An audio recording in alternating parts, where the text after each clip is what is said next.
Buckle up, race fans. NASCAR's heading to Sin City for 200 spins around the mile-and-a-half roulette wheel, also known as the Las Vegas Motor Speedway. Come down the back road with us. We'll get you set up with our DFS and our betting picks for the Pennzoil 400 coming up right after this.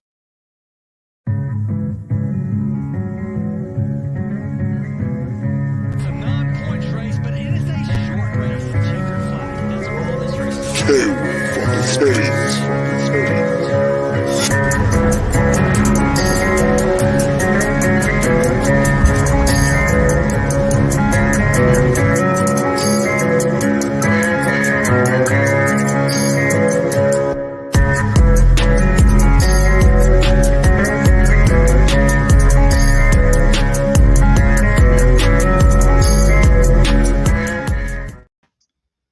What's up, everyone? This is the Backroad. This week we are talking Las Vegas as the Cup Series West Coast swing continues. We got our normal crew here. It's Elliot Hicks, Seth Woolcock, and Rod Villagomez here with you. Guys, going to be a fun one as always as, again, NASCAR heads to Sin City. Let's go, baby. Guys, I am pumped. If you're degenerate like us, this is a great March weekend. Not only do we have NASCAR heading to Vegas, the NFL Combine's afoot. XFL is kind of fun to bet on. I've had some fun betting on that, Rod. I know you have as well. And boys, we got a new Morgan Wallen album dropping tonight. 27 new songs for the best man in country. Let's go, boys. I'm pumped.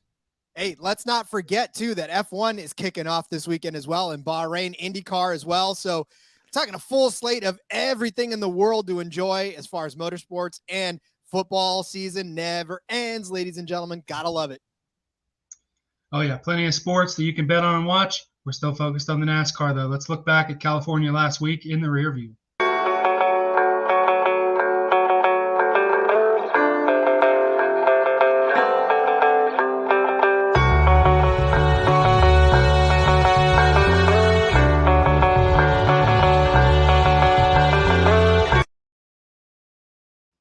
So the 2-mile oval in Fontana, the book is closed on that. The final races took place, and Kyle Busch, with a dominant performance, gets his first win for Richard Childress Racing and books his ticket into the playoffs with the victory at Fontana. How did you guys do in the books here? I know we were pretty high on Kyle Busch, but we were high on other guys that didn't end up doing so well. Yeah, it was a mixed bag. Bag. That's kind of how I took away Las Vegas. We did hit the outright on Kyle Busch. That was nice. We hit the outright on Chevy overall. That was really fun. But we did have a couple other outrights out there that, of course, fell short. The Stenhouse top 10 looked good all day. Didn't come to fruition. And Joey Logano, man, he did us dirty with the early pit stop, fell back outside of the top 5, so we didn't cash there. But your boy Bowman Elliot came through with another top 10, so we'll keep riding that. So overall mixed bag here for the back road. Rod, how are you and Cody over on the gambling podcast? We did pretty well on the Cup Series race, in spite of all of the massive weather that happened in LA.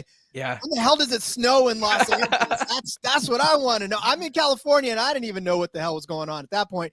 But we did hit some pretty good ones. Keselowski got in the top 10 for us. We actually had Kyle Busch as one of the winners, as most people do. And then, of course, I had Kyle Larson as a winner, and unfortunately his day went to hell in a handbasket right off the jump. So, not good on that front. But what we didn't hit was the Xfinity race right afterwards. We can stricken that one from the record. I'd be good with that. Yeah, the fantasy lineup's not as good as the bets at all. I had a lot of Kyle Larson, and he's one of those drivers we haven't been able to get right so far. We faded him going into Daytona. He performed there. And then he had some issues early. At least he did get us some points back later in the race. But overall, Elliot, that was a big hit right off the rip to lose the favorite. Right, and Larson got kind of lucky that there was a big one in Fontana that knocked out about 6 or 7 cars. Otherwise, he would have been in the last 3 finishing positions. Would have been even more rough. Yeah. All right, so Fontana is in the rear view. Let's start to look ahead to Vegas in the horizon forecast. Hey, Michael, it was only 20% chance of rain. I think we got all 20.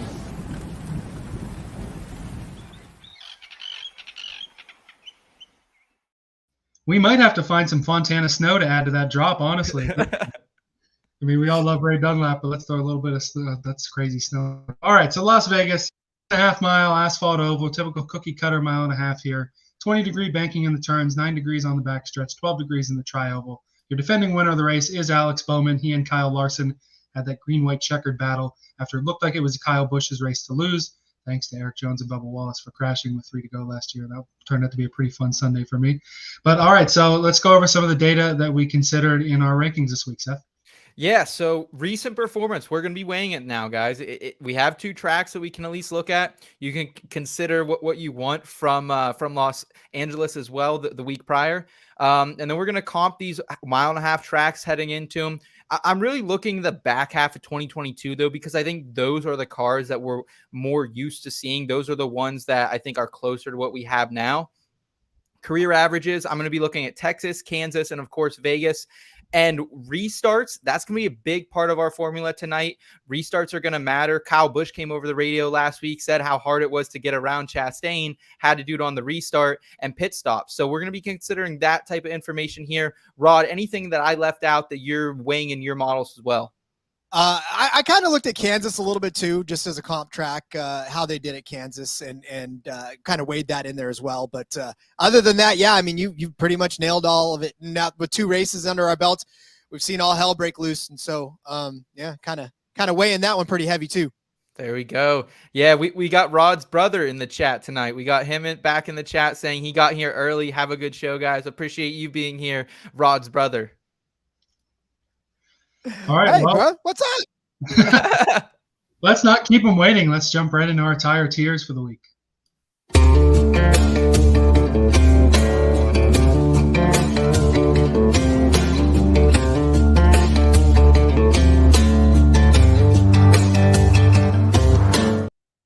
All right, so as you guys have surely noticed, we've changed up our tier system this season. Last year, we would do it every couple of weeks. We would do your tier 1, 2, 3, 4, and have a set number of guys. This year, we're having more fun. We're doing it live. We're giving you driver A's, driver B's, driver C's. And I like it, too, because we're able to go through a good portion of the field. You know, last year's system, we would hit, you know, the 10 favorites and barely talk about anybody else. There's a lot of value to be made on even the guy who finishes 25th sometimes. So I'm glad that we're able to talk about that now. So we rank our tiers mostly based on a combination of the Fantrax League salaries as well as the DraftKings DFS salaries. And according to the books this week, it is the Kyle and Kyle show that are the favorites. Kyle Busch, Kyle Larson, the favorites, with Joey Logano, Ross Chastain, and Chase Elliott up there in the 5 highest DraftKings prices. All right, so let's get our driver A's going. Where should we start? Let's start with Rod, and let's work the way up the ladder here. Look at you. Well, I'll leave you the low-hanging fruit, and I'm going to just start off with Ross Chastain. Put that one in the 1 spot. I don't know what it is about this guy, but he started out the season pretty nice, and I think that he's got a lot of speed. Trackhouse team, actually, Daniel Suarez looked pretty good the other day too. So, you can't really take a lot away from them as they've started out the season. But Ross Chastain, I mean, he finished 3rd here in this race of last season, came back and had a hell of a day in the fall, finishing 2nd to Joey Logano as well in that race. So he's picked something up in this 1 car, 2 solid top 3 finishes in that 1 car, coming off of, like I said, a pretty good start to the season so far. I like the momentum. I like where he's at. I'm a little bit sketchy on the price as far as $10,300 is concerned. I mean, I feel like that's still kind of high for him, but I think at this point, if he starts anywhere near the front, he's probably going to lead some laps, and that's going to get you some good points totals there. So yeah, let's start off with the 1 car of Ross Chastain. Love it. Big Ross week here. Big Ross week here on the pod. Elliot, what do you got for us? For sure. Big Ross week, and some rumor mills in the garage that it may be Ross Chastain in the old Busch Light car next year, replacing Kevin Harvick. Who knows? Let's go, baby. Let's go. Who knows? Maybe they even pivot back and we get some Budweiser on the cars again, like the old Dale Jr. days. But speaking of Budweiser, I got to put the car that Ford used to have a Budweiser sponsorship on it, the number 8 of Kyle Busch here in the driver A. There was a comment from Corey LaJoy on the Stacking Pennies podcast that I read that he's thinking Kyle Busch could rip off 7 wins this year. Which is, I think that his over-under in some of the books was like 3.5 was like the highest that the over-under was. So Corey LaJoy's taking the over on that, and I'm taking the over on Busch here. Obviously, as the favorite, there's always, obviously your favorite's not a value pick. I mean, that's pretty clear to anyone. But Rowdy has run well enough, and he's certainly worth putting in the driver A's. I love that pick, Elliot. I mean, if you haven't noticed, the people who are winning in DraftKings this year, guys, are the guys who have Ross Chastain and Kyle Busch on their teams right now. So I think that's a glorious 1-2. I'm going to dip down into the 9,300 range. I'm going to go with Chris Bell for this top tier, just because he is going to save you a little bit of top dollar if you want to go after the number 20 car here, guys. And I get like the finishes haven't been great for Chris Bell so far this season. He does have the one top 5. However, he was the fastest car in the first half of Vegas 2 last fall, and it's not even close. That was before he got wrecked. And then 5th fastest at Kansas both times. Top 10 at Las Vegas. These are speed rankings coming from iFantasy Race, by the way, as well. Wanted to shout them out. But overall, Chris Bell, great at restarts as well. So I think Chris Bell belongs in this top tier, guys. He gives you a little bit of flexibility there if you want to go after someone else in that 9 range. Like that pick. Is that on me? Yes. Yep. All right. I was like, wait, Elliot's going to say something. No, he's not. Yeah, all right. It's no worries to leave a minute just in case anyone wants to make a comment. But yeah, we got to keep on going. Listen, I promise that this is not because my brother is in the chat already. But I'm picking Kevin Harvick in this, Mr. Top 10, Mr. Yes. I'm going to give you a solid finish week after week after week. Look, his price is at 8,600 this week because I think of his 2 12th place finishes from last season. But let's remember that last season, he did not have the greatest start to this next gen car. Didn't have the feel for it. Wound up catching back up again later on in the year. So those 2 12th place finishes, you can kind of throw those out the window. But you also look at the fact that he's got 4 top 10 finishes, 5 actually top 10 finishes in 6 races before that. Sat on the pole 3 times in that span as well. Started 3rd in the other couple and 5th in 2021. So, I mean, Harvick has speed around Las Vegas and around this track. And again, at $8,600, I feel like that's a steal for what's going to end up being at least a top 10 car by the end of the day. And who knows how much better he can do. And can he lead some laps? Can he put some fast laps together? So, yeah, give me Kevin Harvick in that top tier spot. I'll drink a Busch Light to that, baby. Let's go.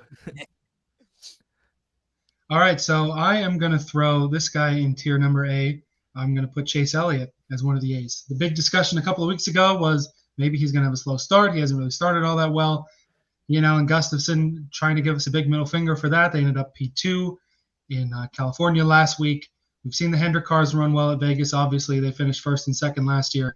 Chase Elliott, again, higher price, 10,100.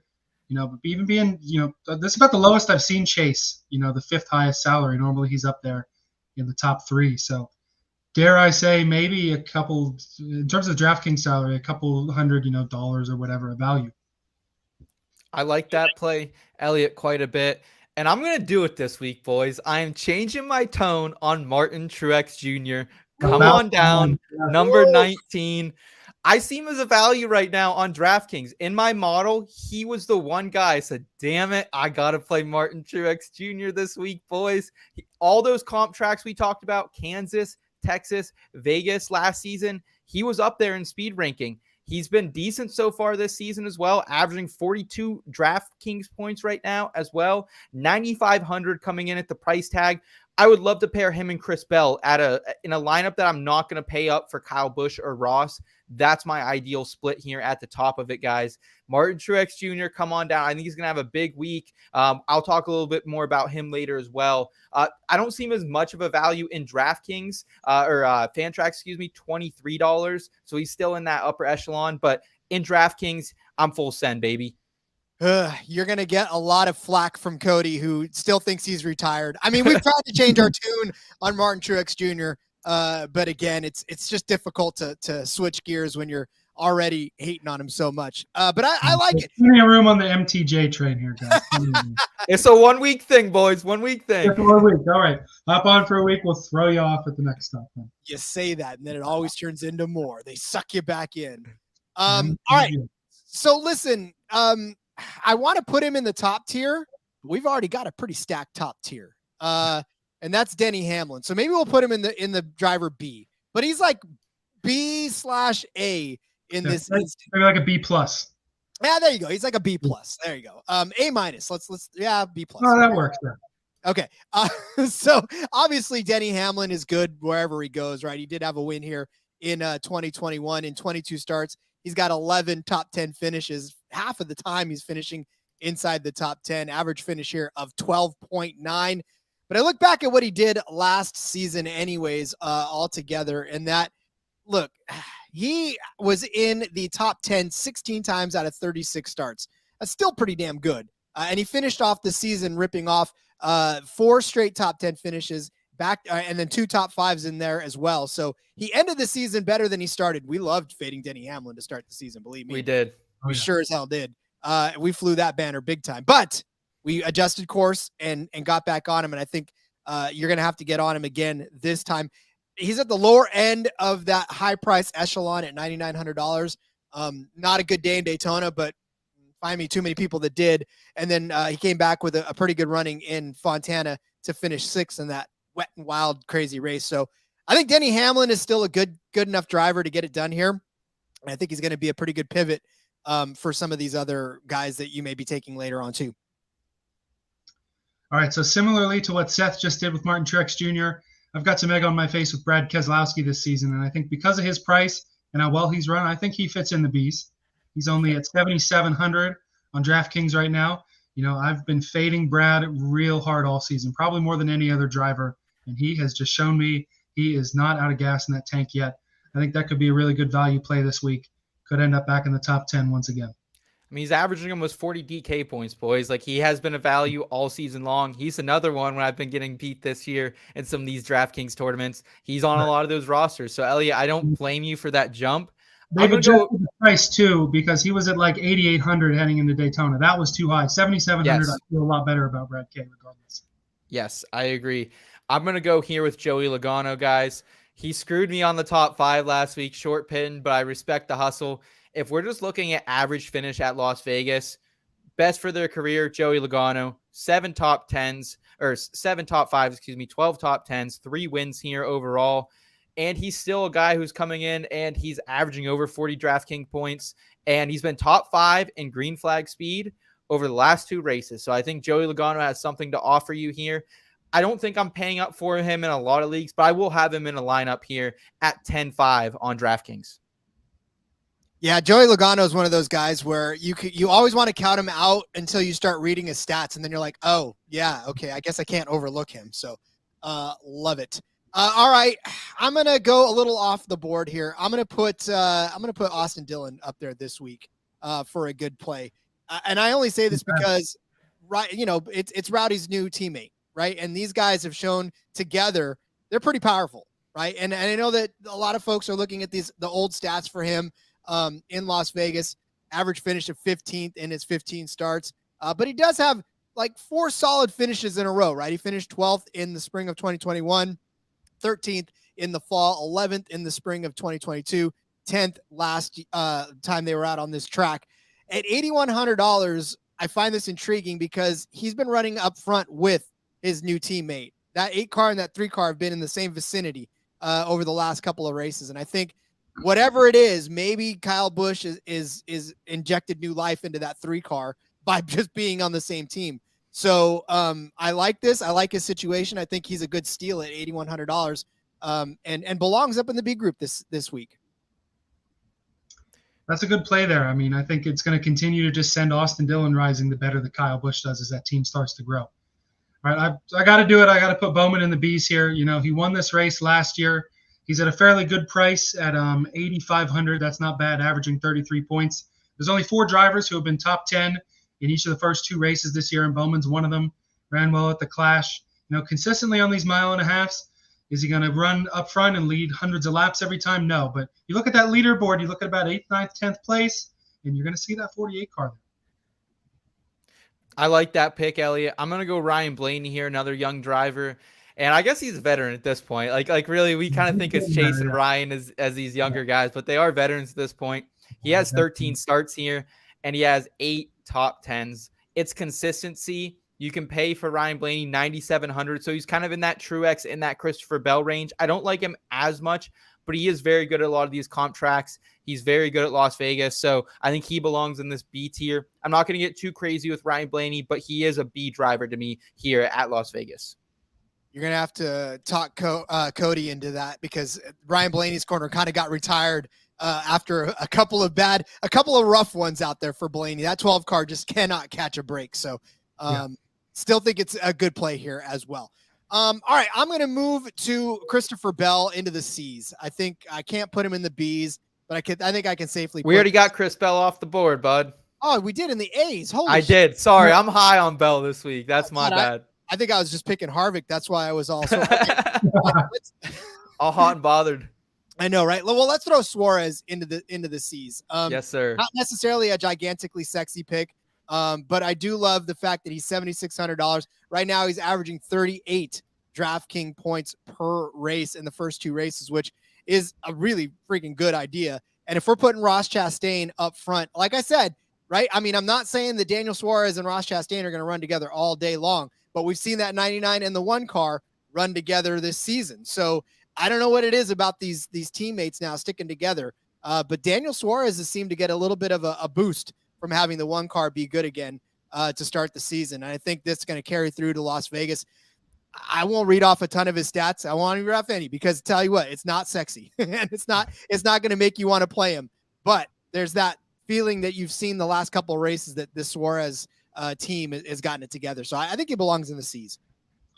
Yeah, I'm rising up on Suarez too. I think that, they've run very well. The Trackhouse boys are the 2 of the other guys who have been top 10 both races this year. And again, we've been giving so much love to Chastain. Daniel Suarez gets no respect. So we're giving him some respect this week. So we've been talking a lot about risers so far. Guys we're high on, guys we're looking high on. This is a guy who's a faller, because they have not had very much momentum this year, and it's the 45 of Tyler Reddick. His price is still at 8,800, which, his stats last year at all these 1.5-mile tracks were great. He ran super well in a lot of these type of deals, but the team just has not had momentum. And if there's a team that is primed to continue a slow start, if they can't get the momentum, they could really start to fall here. It's that 45 car. Yeah, I mean, he has been awful for DraftKings lineups so far this season. He's going to be low ownership. That's what you're going to get out of Tyler Reddick this season, right now at least. So I can get down with that. I don't think the ceiling is super high. I don't think I see a top 10 or a top 5 from Reddick this week, but we could see a consistent finish for once this season. So Reddick, not too bad of a play there. Man, we got a wide open board here. I don't want to keep taking these. I'm just going to throw, I don't really want to talk about him, but Kyle Larson does belong in this C tier. I don't think necessarily look, he's got an average finish of 11.2 here. Kyle Larson has been brilliant. He has 9 top 10s and 13 starts. He's very solid. He's not going to win you your race. And at 10-7, I'm not paying up for him, but he belongs in the C tier. The guy I want to shout out, I think, is I'm going to go with Chris Buescher here, guys. We're rising on RFK. Chris Buescher looked good last week. And while you look at the overall average speed rating from last week, wasn't great. Last 2 segments inside the top 12. So he's getting better. They're making those mid-race adjustments. We're seeing it out of Brad. We're seeing it out of Buescher. Coming in right now, very fair price, 6,900. He's averaging almost 40 DraftKings points as well. So he's been a value down in that 6-7 range. There's no one else I really want to pay for at this point. I'm going to have a lot of Chris Buescher this week, boys. Yeah, you pretty much sniped Kyle Larson from me, because I was going to select him. But that's okay, because I'll shift gears. I'll go to the. You want the 17? I'll take the 16 car. Ooh, dinger, baby. Let's go. That ain't bad at all. I love it because, again, he's $6,100. It's such a crazy. I mean, I get it. I know that he finished 36th in Fontana after that wreck, but he did start 6th because he finished 6th in Daytona. He just found his way up there. And in the 16 car last season, he actually finished in 9th place. And now he didn't have a great career in the 44, the 43, or the 47 car in this on this track. But as the 16 car last year, he started 21st, finished 9th in the fall. So Allmendinger's sort of slept on. A lot of people hate him in the garage because he's so flamboyantly just in your face. Yeah. But, I love that. Honestly, I love the brash, brutal AJ Allmendinger. So I like him here. I like him as a C tier driver. Yeah, and let's not forget too, like AJ Allmendinger has been one of the faster cars this season. The finishes obviously have not been there, but and this last time out too, Rod, top 10 for AJ Allmendinger at Las Vegas in the Cup Series. So good play on you there. I like that one a lot. Elliot, I don't think you have a better play than Dinger, but you can give it a shot. No, I don't think so. I'm going to go kind of a 2-for-1 here with the two Legacy Motor Club guys. I'm going to put Noah Gragson in the C's. Ooh. He's at a pretty good price at 6,300. In Vegas, he's in the 42, not the 44. Sorry, my apologies. So Vegas is his home track. He's at a pretty good price here. And I was going to bump Eric Jones to the D's because I think he's not so consistent this year. He's at 7,900 on DraftKings, which is ahead of Keselowski, Suarez, Briscoe, Priest, Cindric, Buescher. Yeah. I think all 6 of those guys are better plays than Eric Jones. Another guy who, the team's obviously not as good as 23-11. Another guy that could be primed for a very slow start, not being able to pick up the momentum so far this year. Okay. I can get down with that. And I can also get down. I know we talked a little bit bad on him last week because he historically was not good at Auto Club, but he showed up. He caused a couple wrecks, but he showed up. That's my man, Corey LaJoie, with those long, luscious locks, baby. And guys, listen, Corey LaJoie is mispriced this week. I don't know what DraftKings were doing. I don't know if they just got to the bottom of the list and said, we're done pricing these guys. He's at 5,200. That's below Ty Dillon, who's been like the worst driver in NASCAR this season, below Harrison Burton, Michael McDowell. At 5,200, it gives you so much flexibility to do stuff this year. 13th in average speed last week, and he was good at Daytona as well. I think he doesn't have the best stats here overall, but I think Corey LaJoie has what it takes to mix it up this season. And Elliot, we were kind of trashing Spire a couple weeks ago, but like he has showed a lot of promise. Yeah, I mean, I still have a negative opinion of Spire as a whole, and we know that Ty Dillon just doesn't have the potential to run up there. But yeah, to have LaJoie even priced below Ty Dillon, he's a guy that does have potential, and maybe these Spire cars are going to be up there enough that, are they going to get even top 10s that often? They're not going to do that. But at 5,200, he's always a deep value, I think. And if he can keep showing top 15, top 20 speed, that's the easiest guy to pencil in at that 5 or 6 driver and get some value out of it. I know it's 2 races, and I know he's good at Daytona, but he is not good at Auto Club historically, and he's averaging 36 DraftKings points right now. That's more than anyone until you get up to Chris Buescher, $1,800 more. That's why I like Corey LaJoie specifically on DraftKings and in our Fantrax leagues, boys. For sure. All right. I feel yucky about this one, but there's not a whole lot left that I feel good about. So let's throw Chase Briscoe up into the D's. Only because if I put him in the E's now, it's kind of early for that at this point. But the only reason I say I feel yucky about it is because Chase Briscoe is kind of priced in an area where, I mean, at $7,400, it's that gray area for me. I know that he's not the greatest finisher here. He's only had 4 races, but he did finish 4th place last fall, which leads me to believe that there's some chance that he may end up finishing well here this year. But I look at the place differential from last week in Fontana where he started 31st, finished 20th. That's pretty good place differential. So if he does start toward the rear of this field, I think Chase Briscoe has a pretty decent enough chance to move up on this racetrack to get you place differential points. And that's at $7,400, kind of what you're banking on. You're not thinking he's going to be up there leading laps at that point. Maybe he turns in a fastest lap after he gets out of a pit right from the back or whatever. So I could see it. Yeah. I could see him, in the middle of the pack collecting fastest laps. But that's kind of where you're hoping for is some place differential from Chase Briscoe. So, like I said, I don't feel good about it, but I'll do it. Yeah, I don't feel good about this guy either, and that's why I'm putting him in the E's. I'm cracking open the E tier for Ty Gibbs. He's at 6,600. It's a higher price than Almirola, Gragson, Allmendinger, Justin Haley, Michael McDowell, all guys that have had better stats here, that have run better here. Ty Gibbs, he's just not caught the momentum either. He's obviously young. He's a rookie. I just think he's still a little bit overpriced. And, usually in the big 4-car teams, there's one car that doesn't quite run as well. Ty Gibbs so far has been that car. And, who knows when he's going to catch fire. He caught fire very quickly in Xfinity, and I think he's still out of his depth in the Cup Series. So buyer beware until further notice on Ty Gibbs. Yeah, I'm going to take your Toyota driver. I'm going to throw down another Toyota driver here that I think belongs in the D's, and it's Bubba Wallace, guys. I like Bubba Wallace a little bit. Like, I think he could maybe sneak into top 10 this week. He was top 10 last week in speed ranking before taking on those issues. He did win Kansas. That's one of our comp tracks as well. So it's something to consider with Bubba Wallace. The price is a little high though. Like I think that's like 8,300 for Bubba, what he's done this season so far. I don't love it, but he's one of those middle tier guys. I'm sure he could be a value on a couple of these optimized lineups this week. Yeah. Again, I was gonna say Bubba as well, but only because exactly he hadn't been put up there yet. So I was like, well, I guess we're gonna have to turn to him. All right, you know what? I'll take Eric Almirola. We'll take that 10 car. We'll put him in the D's.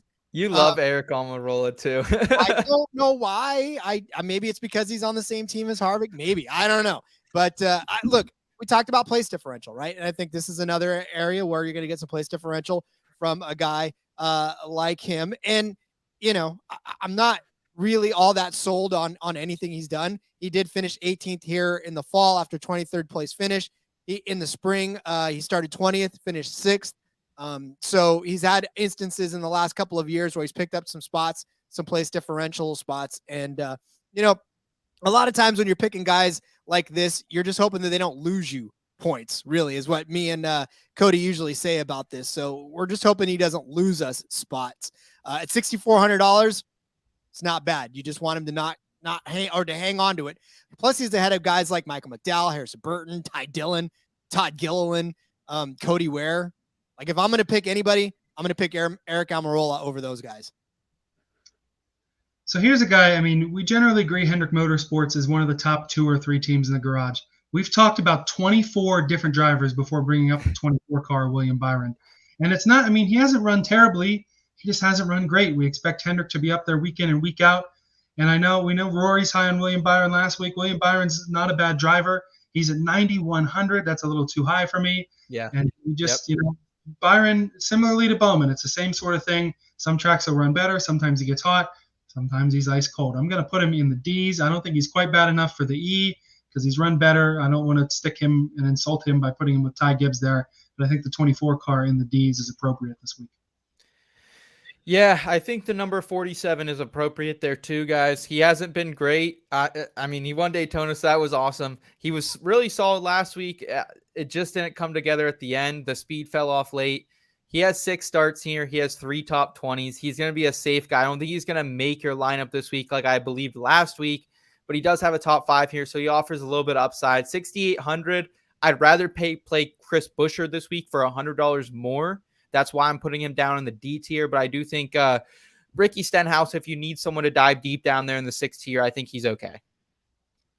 Yeah. And honestly, I think that's about as low as I'm even willing to go, to be honest with you. I'm looking at the rest of these numbers, and I don't know that I can make a case for anybody else other than quite possibly Harrison Burton or maybe even Justin Haley, but either one of those guys. Yeah, I'm not even. Did you want Haley? Is that what you were going to pick? Well, I was just saying we maybe do one more round, if that even, because Harrison Burton maybe. Yeah. Hendrick is kind of like Byron. He's meh. Michael McDowell's always mid. Justin Haley's at a decent price. Ryan Preece, we're still learning on him, and past that, there's really no value. So. Well, Haley, if it makes anybody feel any better, Haley did start 28th last year, finished 14th in the fall, so he's actually done something noteworthy DFS wise. So. Let's give him a D. I think he's a D here. Because he's a bargain. 5,900, I think, is a good price. I'm going to throw Cindric in the E tier. We haven't seen it from him at this track yet in the Cup Series. Average finish of 24. Last week, he had a really good Auto Club last season. Last week, it just was not there. 30th in speed. So I'm not paying for Austin Cindric this week. I know it's only 7,100. I'll pay down for Buescher and Stenhouse before I'm going to pay for him at 7,100, guys. Yeah.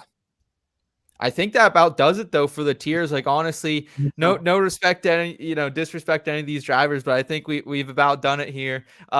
Cody Ware though, man, 25 DraftKings points. He's averaging that. Him and McLeod have looked a little better at times. Cody Ware, stop it. Come on. I'm just saying they've looked worse than 2023, baby. Let's go. Let's move on to parking garage props now. We're bringing up BJ McLeod. It's time to move on. Let's go. Let's parking garage props. Let's do it, boys.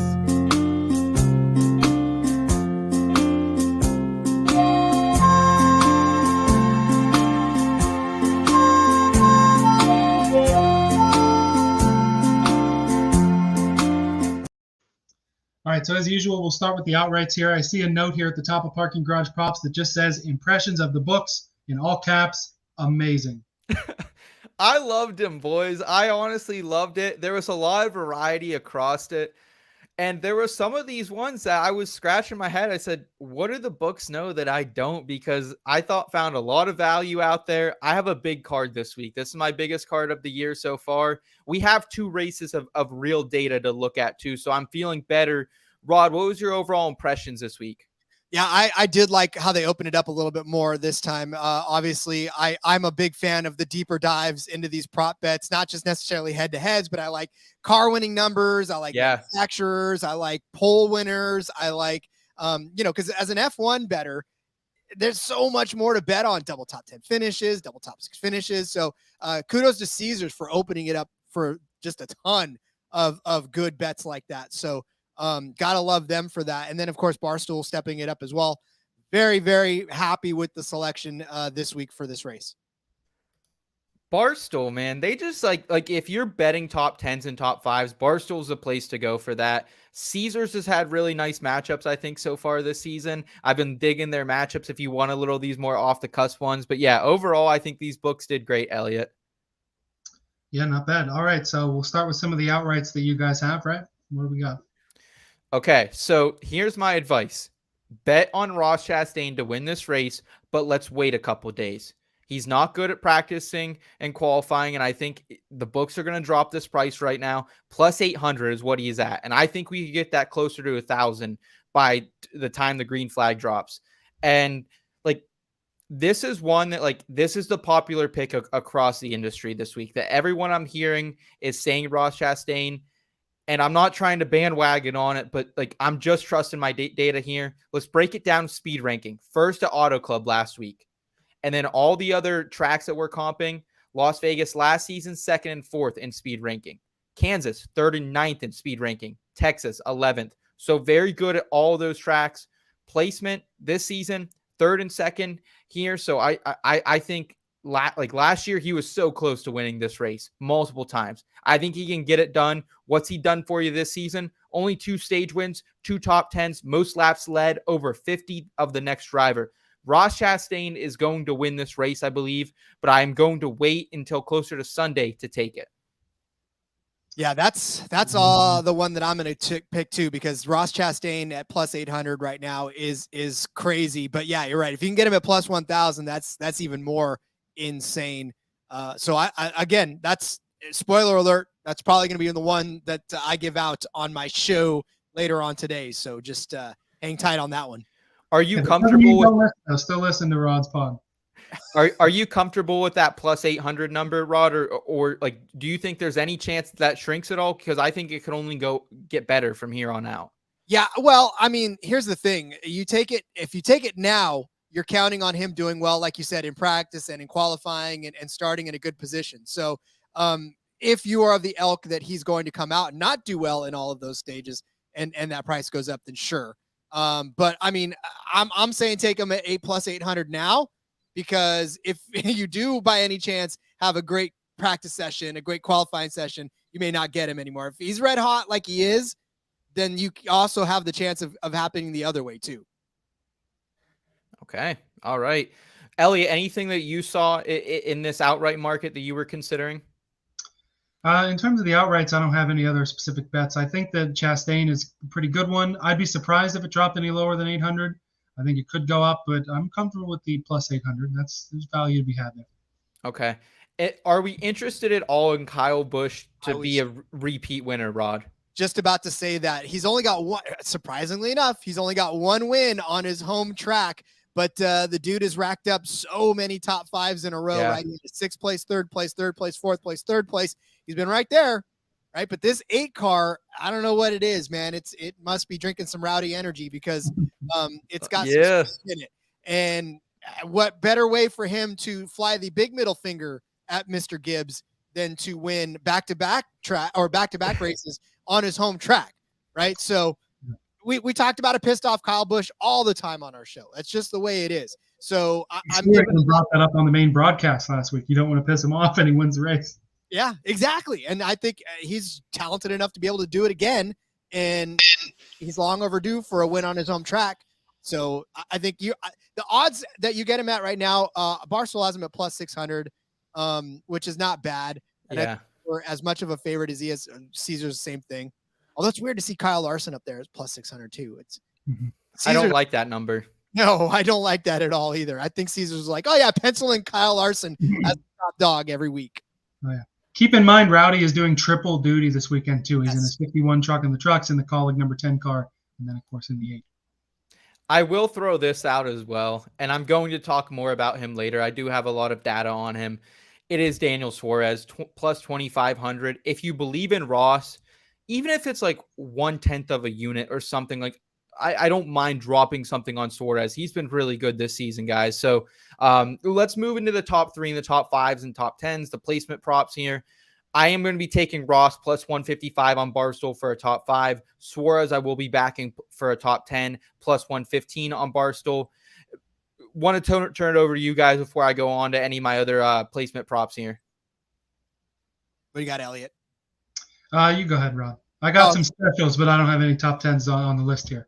Well, I mean, since we weren't really going to bring up Kyle Busch, I was going to bring him up in the top 3s because I just listed off the fact that dude is pretty much lives in the top 3 on this track. He's a plus 185. The top 3 odds are not necessarily all that great, but they're not all that bad too, because 9 times out of 10 we see really close to even money, if not minus odds for some of these guys at top 3s. But Kyle Busch to be a top 3, I really like that. And I'm even giving Kevin Harvick a look as a top 5 car. I know he's a top 10 car, but at plus 265 for him to be a top 5 car, I'm liking that as well. Yeah, really great value there. This is one that I'm going to throw out that I don't think is the best number necessarily. It's not going to make you rich, but it's one. Let's just keep building up units here, guys. And that's Chris Bell, top 10, minus 130 at Barstool. Again, I pointed it out, but he was the fastest car in the first half of the race at Vegas 2 last season. And 5th fastest at Kansas both times, top 10 at Las Vegas last year in speed ranking. So I like Chris Bell. It's a safe play for me. I think he's going to bounce back from a poor performance. And then let's just keep riding this Bowman train, guys. There's no reason to get off it right now. If you want him, plus 100 to Caesars. Don't fix what ain't broke. And if they're going to give us plus money on Bowman this early in the season, like if you want to bet Alex Bowman in the NASCAR season, you're going to bet him always in the top 5 or the top first 5 or 10 races. Like that's just known. And what's he done this season? He's one of 4 drivers with back-to-back top 10s. He was also top 5 in the Clash as well. So most consistent driver this season, in my opinion, won this just a year ago and should have in 2020 if it wasn't for that damn crew chief. How about it, Elliot? Yeah. Vegas owed the Bowman train. The Bowman fans won, and we got it last year. So, I mean, plus money on Bowman. You know I'm always down for that. Plus money on any Hendrick car is always a plus. Yeah, he's been honestly my biggest moneymaker in DFS and betting this season so far. So I'm just going to keep riding it. Last year, I was riding the Ross train earlier, and it was just kept churning out and churning out. I don't think Bowman's that way this season, but early on, let's keep riding it, boys. Elliot, do you have any head-to-head or specials you'd like to talk about? Yeah, I found a couple of interesting ones here. This one is not a big money bet, but it's an intriguing one. You know, the Rookie of the Year battle has always kind of fallen under the radar. There were some years where there just weren't any good rookies. It's a two-horse race this year, and they have a head-to-head on Noah Gragson versus Ty Gibbs. It's only, minus 105 for Gragson to finish ahead of Gibbs, or minus 115 for Gibbs to finish ahead of Gragson. I'm high on Gragson, low on Gibbs. That's what I'm taking there. You guys have any opinions on the rookie battle? I liked what we saw out of Ty Gibbs last week a little bit compared to what we saw Noah Gragson 31st in green flag speed. How did you feel about that, Rod, and coming in here to Vegas as well? Well, as somebody who had the Gragson over Gibbs last week, this is going to be one matchup you see every single week. So it's just a matter of, I almost feel like it's a coin flip because we didn't see a lot of speed out of Gragson, true. And those Legacy Motorsports cars didn't necessarily seem to be all that great on that track last week. But Gibbs hasn't shown a whole lot more than I think I expected out of him yet. And I just feel like he's still trying to get comfortable in this Cup car. So I think Gragson, I don't know what it is. Maybe it's bravado. Maybe it's he doesn't give a damn. Like he just goes out there. I don't feel like he's got the weight of the world on his shoulders like Gibbs does. And so it kind of it leaves him to be a little more free in his driving. So I'll take the carefree Noah Gragson over Gibbs, especially even in this race too. That's where I'm leaning. Small sample size, but Grayson has one Cup Series start here, finished 11th. Ty Gibbs has one, 22nd. So, Elliot, I do think you are on the right in this. It is a little bit dicey, as always, with these younger guys, but, I don't mind this pick if you're going off, track history here. Yeah, I didn't realize that 42 was so low in the Fontana speed rankings, but I'm still leading the 42 here. And then one of the group bets on DraftKings, group letter C, Chris Bell plus 210, Martin Truex Jr. plus 210, Tyler Reddick plus 290, and plus 400. I thought this was an intriguing one.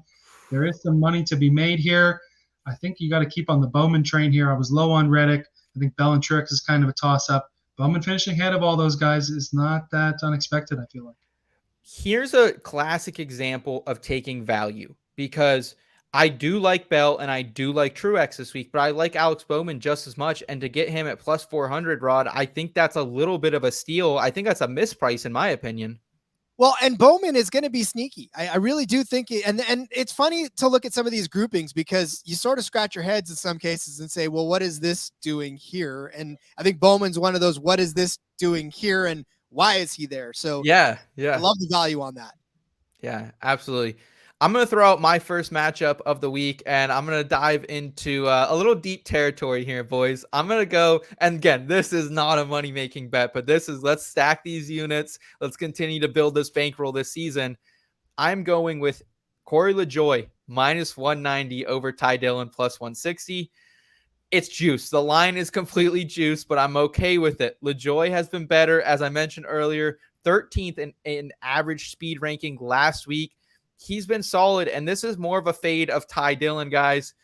36.5 average finish. That is a worse average than anyone right now. He had a worse speed ranking last week when he was still in this race than McLeod and Yaley. Like, this is where Ty Dillon is. He's the bottom of the barrel, and you guys know me. Like, I F around with Ty Dillon a little bit. Like, I like to kick the can on Ty Dillon, but like, I'm fading him at this point of the season, and I think I'm just going to continue to ride that Corey LaJoie locks of love hype train, baby. Well, looking at this bet isolated, I'm taking the plus money on Ty Dillon here, just because there's no consistency with Spire, as we haven't seen it from LaJoie yet. If he goes the next 3, 4, 5 weeks, keeps finishing top 20, even top 25, because we know Ty Dillon's not going to be there consistently. I like it, but plus money compared to a minus 190, I might have to grab. Okay. I get it. Not very much on it, obviously, but a little sprinkling there, Corey LaJoie proved something to me last week. I was full fade on Corey LaJoie, talked some shit on him because he was terrible at Auto Club his entire career. And yeah, he mixed it up a little bit. He got his hands dirty, but he came away with a good finish. Rod, how do you feel about this? And then after that, what matchups are you looking towards this week? I'm contractually obliged to say Corey LaJoie is awesome because my a co-host on the NASCAR Gambling Podcast loves him some Corey LaJoie and bets on him everywhere. But look, I think you're right, Seth. I think you're onto something as far as Corey LaJoie showed a little grit last week, and I think that means something coming into this week. I think he needs to prove some more grit. That 7 car, it's not always toward the front, and we want to see a little more out of Corey LaJoie. And if he is able to fight and get his hands dirty last week, maybe his media background is not necessarily taking over his racing background at this point. So, all right. Playing him against his own teammate is because neither of them are consistent and neither of them are very good. You're not going to put him up against the car that's going to run well because we don't expect him to run that well. But again, if he proves over the next couple of weeks, then I'll jump on the LaJoie train, but I need to see more. I almost put Corey LaJoie as a thumbnail, but I couldn't find a good picture of him. So let's save that for Atlanta week. How's that? Okay, fair enough. I almost won that last year. Stack those pennies. Let's go. Rod, what do you got for in the H2H market, man? All right. I am befuddled at why this is a plus money bet. Kevin Harvick, Christopher Bell. Kevin Harvick plus 105 to win this matchup. We just laid out the case for the fact that Kevin Harvick's going to be inside that top 10. I can't say the same about Christopher Bell. We talked about his stats not being the best here, whereas Kevin Harvick is consistently the man no matter what track he steps on. And I mean, I know that this is a Gibbs. Christopher Bell's at minus 135. on this side of it. I don't know why the heavy juice on Bell. Is it because he's a Gibbs car? Is it because Toyota does well on this track? I don't know. But I think Kevin Harvick's going to have the better day. He's actually a much better driver this season than he was at the beginning of last season. So if he's going to get on a heater, it's going to continue on this track, and I think he's going to finish better than Christopher Bell. That one's a really tough one for me because I like both those guys this week, but Harvick has shown me more early on here, Ron. I think that's the argument you're making there. I mean, damn, dude. Like, honestly, Kevin Harvick, there was like I was looking at the live numbers last week and I had to contain myself from taking the outright on him because, I mean, there was no driver who improved more from the beginning to the end of that race last week. We saw it in the speed rankings as well. So Kevin Harvick, man, I like that a lot, Rod. I'm going to go ahead. I'm going to round us out with I've been teasing it all night. I'm going to go Daniel Suarez minus 140 over Austin Dillon. I know there's a little Austin Dillon love here, but Daniel Suarez has had the best average finish in NASCAR across 2 races here. I know it's only 2 races so far this season. 5th best average speed ranking in Las Vegas 2 in the fall. That is the one race that I'm weighing more heavily than any in my models because of the recency, because it is this track, and he was the 2nd fastest car to end Kansas. So he's getting better throughout these races. We're seeing that this season as well. And I think Austin Dillon's the real hack, boys. I honestly do. 18th in speed ranking last week, despite the top 10 finish. He finished in the top 10, but he wasn't nearly a top 10 car last week. And 15th plus speed ranking in all these comp races that we're looking at, 22 and 24 at Las Vegas. Despite, again, he had good finishes, 10th and 11th at this track last season, but he was a 22nd and 24th fastest car. So I don't think that he can continue to work his way into the top 10. Austin Dillon, boys, I think he's a little bit of a hack here early on. I'm calling my shot. What's the Dillon number on that bet? Do you have that in front of you by chance? Yeah, oh, hold on. I do not have it. No. Well, that's all right. I'd be if he's close to plus money, I'd be kind of tempted. I do agree. He's got some sort of hacky numbers. Austin Dillon plus 110. Plus 110, yes. That's tempting me because, I get he wasn't the fastest car, but it's not where you run and it's not where you start. It's where you finish. I'm an Alex Bowman fan. I'm the perfect example of that. You brought up that. I'm bringing that up. It ain't where you start. It ain't where you run.